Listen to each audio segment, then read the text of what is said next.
So let's talk the politics. Joining us once again, conservative writer and blogger Reihan Salam and Democratic strategist Joe Listingy of the Chatterton Group. Gentlemen, good to see you both.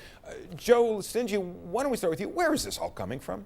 Well, I think if you smell that, it smells like an election's coming near.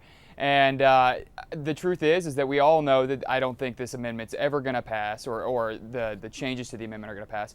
And it's a nice political ploy to rally a group of voters that the Republican Party needs. Reihan, is this that crass, that mercenary, that cynical?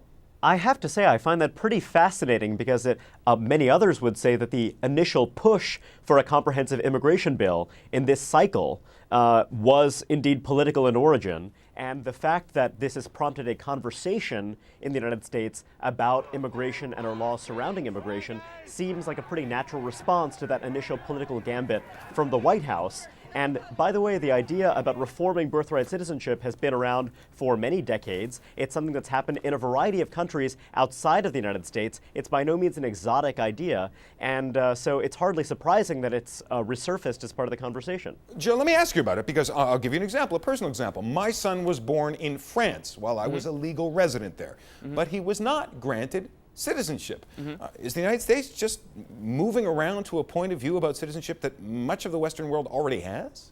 Well, I think that's the wrong way to look at it. I mean, in the U.S., we believe that, or at least we were founded on the principle that all men and all women are created equal. And through our history, we've had some ups and downs regarding that. But this, I think, is the very core premise that a child born in the U.S. is a U.S. citizen, and they deserve the same rights and legal protections that all U.S. citizens do. And I think if we truly stick with the premise of this country that we are all created equal, I think to say to someone you were born here and you are not a U.S. citizen, thus you do not deserve the protection of our laws, is really an infringement on that principle. Right. I've got to say, I think that there are a lot of French people who would say that their country is deeply committed to some fairly similar principles about the equality of man. I'd also say that if you were born 10 feet away from the United States border, I don't think that it means that you are not a human being who's entitled to equal rights and equal respect. It happens to mean that you are not entitled to United States citizenship. It is true that under the 14th Amendment,